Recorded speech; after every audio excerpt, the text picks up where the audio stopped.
যারা এই circular related ভিডিওটি দেখার জন্য ক্লিক করেছেন, ভিডিওটিতে একটি লাইক দিয়ে কন্টিনিউ করার অনুরোধ জানাচ্ছি। আসসালামু আলাইকুম বন্ধুরা, আবারও হাজির হয়েছি নতুন একটি নিয়োগ বিজ্ঞপ্তি নিয়ে।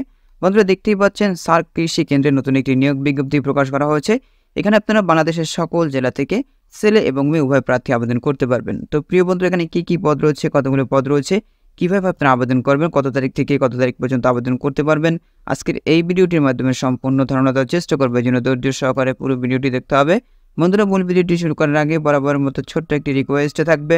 আপনি যদি আমাদের এই পরিবারের নতুন দর্শক হয়ে থাকেন, এরকম নতুন সার্কুলার রিলেটেড ভিডিও এবং এক্সাম রিলেটেড আপডেট পেতে আমাদের এই চ্যানেলটি সাবস্ক্রাইব করে পাশে থাকা বেল আইকনটি অন করে রাখুন পরবর্তী ভিডিও নোটিফিকেশন পেতে। আর যারা সাবস্ক্রাইব করেছেন তাদেরকে অসংখ্য ধন্যবাদ। তো এখানে দেখতে পাচ্ছেন সার্ক কৃষি কেন্দ্র, সার্ক এগ্রিকালচার সেন্টারের অধীনে সাধারণ সেবা কর্মী নেওয়া হবে। এখানে দেখতে পাচ্ছেন পদের নাম দেওয়া রয়েছে সিনিয়র টেকনিক্যাল অফিসার। তবে এখানে দেখতে পাচ্ছেন পদের সংখ্যা উল্লেখ নেই।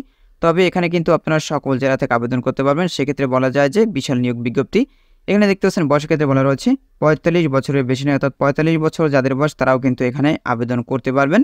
তো বন্ধুরা, এখানে দেখতে পাচ্ছেন পেশাগত যোগ্যতা এবং সংক্ষিপ্ত কাজের বিবরণ দেওয়া রয়েছে, অর্থাৎ কি কাজ করতে হবে, অর্থাৎ কি দায়িত্ব রয়েছে এই পদের জন্য। সিনিয়র টেকনিক্যাল অফিসার কেন্দ্রে প্রোগ্রাম এবং প্রকল্পগুলোর সাথে সম্পর্কিত প্রযুক্তিগত দিকগুলোতে সহায়তা করার জন্য পরিচালকের ব্যক্তিগত স্টাফ হিসাবে কাজ করবেন।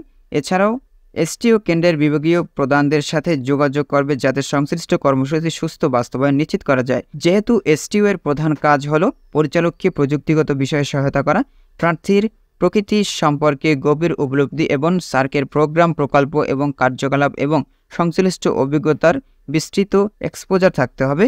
উপরন্তু প্রার্থীর যুক্তিসঙ্গত অভিজ্ঞতা এবং নীতি, ওকালতি, নেটওয়ার্কিং এবং সমন্বয়ের দক্ষতা থাকতে হবে। অধিকাংশ প্রার্থীকে প্রয়োজনীয় প্রতিবেদন, প্রযুক্তিগত প্রোগ্রাম এবং উপস্থাপনা এবং কেন্দ্রের প্রোগ্রামগুলোর সাথে সম্পর্কিত অন্য কোনো দায়িত্বের সময়মতো উৎপাদন নিশ্চিত করতে হবে। বন্ধুরা, এখন জেনে নেব এখানে আবেদন করতে হলে কী ধরনের শিক্ষাগত যোগ্যতা এবং অভিজ্ঞতার প্রয়োজন পড়বে। এখানে দেখতে পাচ্ছেন প্রার্থীদের কৃষি বিজ্ঞানে পিএইচডি থাকতে হবে, কমপক্ষে 5 বছরের প্রমাণিত কাজের অভিজ্ঞতা থাকতে হবে। একটি স্বনামধন্য সংস্থা যা দেখতেই পাচ্ছেন একাধিক ক্ষেত্র এবং শৃঙ্খলা নিয়ে কাজ করে, ভালো একাডেমিক রেকর্ড সহ কৃষি বিজ্ঞান বা সম্পর্কিত বিজ্ঞানে স্নাতকোত্তর ডিগ্রি থাকতে হবে এবং 8 বছর থাকতে হবে। কর্মদক্ষতা যাই হোক, national agriculture research and extension সিস্টেমে কাজ করার অভিজ্ঞতা আছে এমন ব্যক্তিদের অগ্রাধিকার দেওয়া হবে। বন্ধুরা, এর সাথে সাথে দেখতে পাচ্ছেন ইংরেজি এবং কম্পিউটারে ভালো দক্ষতা থাকতে হবে। উচ্চ যোগ্য প্রার্থীদের ক্ষেত্রে বয়স শিথিলযোগ্য করা হয়েছে। তো কিভাবে আপনারা এখানে আবেদন করবেন, আর এখানে দেখতে পাচ্ছেন বেতন স্কেল দেওয়া রয়েছে। এখানে কিন্তু ডলার হিসেবে বেতন প্রদান করা হবে, দেখতেই পাচ্ছেন। এখানে কিন্তু আপনারা লক্ষ্য করুন, তাহলে বুঝতে পারবেন। এখানে কিন্তু ইউএসডি ডলার দেখতে পাচ্ছেন 241, অর্থাৎ $241 প্রদান করা হবে প্রথম দিকে। এরপর দেখতে পাচ্ছেন অন্যান্য ভাতাদি প্রদান করা হবে। এটা আপনারা ভালো করে দেখে নেবেন।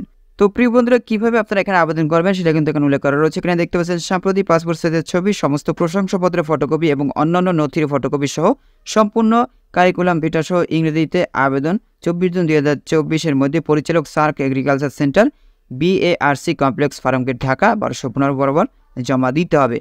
সার্ক পর্যায়ে নির্বাচিত কমিটি কর্তৃক অনুমোদিত মানদণ্ড এবং পদ্ধতি অনুসরণে নির্বাচন করা হবে। সংক্ষিপ্ত তালিকাভুক্ত প্রার্থীদের সাক্ষাৎকারের চিঠি দেওয়া হবে। পরীক্ষা বা সাক্ষাৎকারে উপস্থিত হওয়ার জন্য কোনো প্রকার টিএ বা ডিএ প্রদান করা হবে না। যারা আগে আবেদন করেছে তাদের আর আবেদন করতে হবে না। অনুগ্রহ করে মনে রাখবেন, যে কোনো ফর্মে প্রচারণার প্রার্থীতে অযোগ্য হবে। আর এখানে দেখতে কর্তৃপক্ষ কর্তৃক সকল অধিকার সংরক্ষণ করে।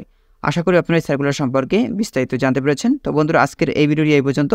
পরবর্তীতে নতুন কোনো সার্কুলার নিয়ে আপনাদের মাঝে হাজির হবো। সবাই ভালো থাকবেন, সুস্থ থাকবেন। আল্লাহ হাফেজ।